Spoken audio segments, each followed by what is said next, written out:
Hi everyone, welcome back to our YouTube channel let's smile PSC.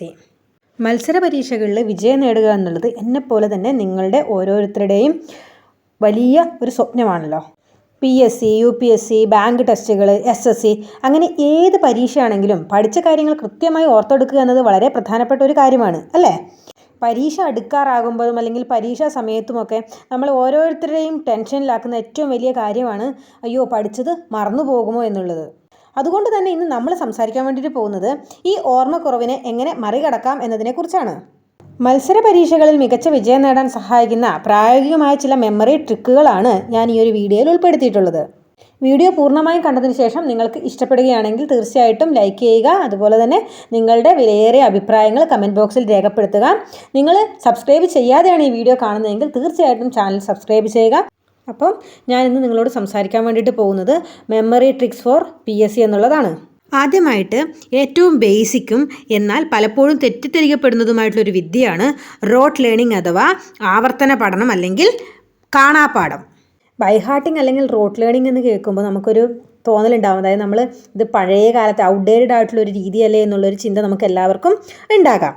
ചില അടിസ്ഥാനപരമായ വിവരങ്ങൾ, ചില വർഷങ്ങൾ, ശാസ്ത്രീയ നാമങ്ങൾ, ഫോർമുലകൾ, ഡാറ്റ ഇവയൊക്കെ ഓർമ്മയിൽ നിർത്താൻ ആവർത്തനം വളരെ അത്യാവശ്യമാണ്. അതുകൊണ്ട് തന്നെ ഇത്തരത്തിലുള്ള കാര്യങ്ങൾ പഠിക്കുന്ന സമയത്ത് നമ്മൾ ആവർത്തിച്ച് വായിക്കുകയും കാണാപ്പാഠം പഠിക്കുകയും ചെയ്യേണ്ടത് അത്യാവശ്യമാണ്. ഉദാഹരണത്തിന് കേരള PSC പരീക്ഷകൾക്ക് പഠിക്കുമ്പോൾ പ്രധാനപ്പെട്ട നിയമസഭാ വർഷങ്ങൾ അല്ലെങ്കിൽ പ്രധാനമന്ത്രിമാരുടെ പേരുകൾ ഇതൊക്കെ നമ്മൾ മനഃപ്പാഠമാക്കണം. ഇതിന് ഫ്ലാഷ് കാർഡുകൾ ഉപയോഗിക്കുന്നത് വളരെ പ്രയോജനകരമാണ്. എങ്കിലും ദീർഘകാല ഓർമ്മയ്ക്ക് ഇതുമാത്രം മതിയാകില്ല എന്നതും ശ്രദ്ധിക്കുക.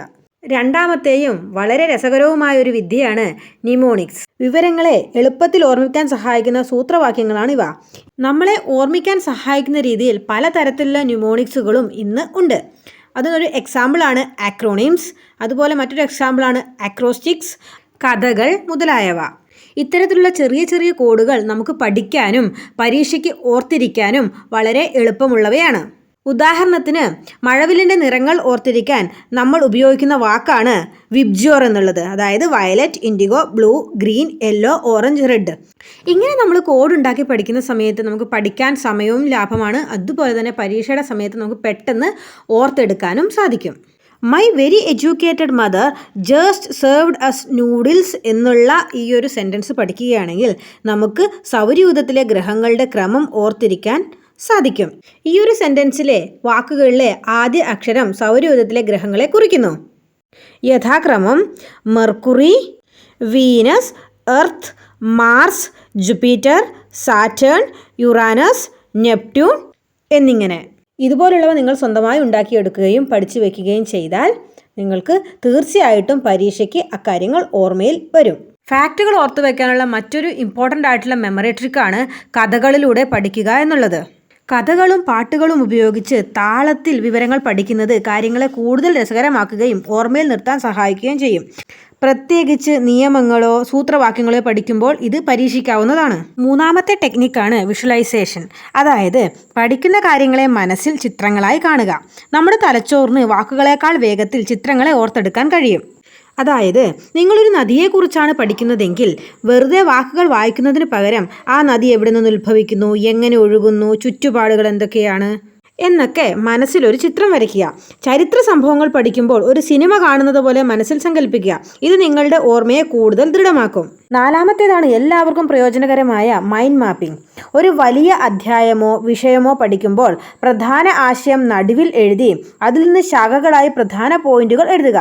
പിന്നീട് ആ പോയിന്റുകളിൽ നിന്ന് കൂടുതൽ വിശദാംശങ്ങൾ ഉപശാഖകളായി ചേർക്കുക. മൈൻഡ് മാപ്പിംഗ് നമ്മൾ പഠിക്കുന്ന കാര്യങ്ങൾ തമ്മിലുള്ള ബന്ധം മനസ്സിലാക്കാനും ഒരു വിഷയത്തെ മൊത്തത്തിൽ പഠിക്കാനും പിന്നീട് പെട്ടെന്ന് ഓർത്തെടുക്കാനും സഹായിക്കുന്നു.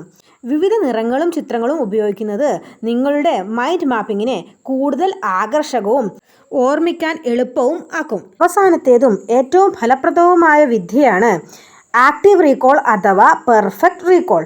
പഠിച്ച കാര്യങ്ങൾ പുസ്തകം നോക്കാതെ ഓർത്തെടുക്കാൻ ശ്രമിക്കുക എന്നതാണ് ഇത്. നിങ്ങൾ ഒരു ഭാഗം പഠിച്ചു കഴിഞ്ഞാൽ പുസ്തകം അടച്ചു വെച്ച് സ്വയം ചോദ്യങ്ങൾ ചോദിക്കുക. എന്തൊക്കെയാണ് ഞാൻ പഠിച്ചത്, പ്രധാനപ്പെട്ട പോയിന്റുകൾ എന്തൊക്കെയായിരുന്നു, പ്രധാനപ്പെട്ട വർഷങ്ങൾ, ആളുകൾ. ഇങ്ങനെ ഓർത്തെടുക്കാൻ ശ്രമിക്കുന്നത് തലച്ചോറിലെ ഓർമ്മശക്തിയുടെ ഭാഗങ്ങളെ കൂടുതൽ ശക്തിപ്പെടുത്തും.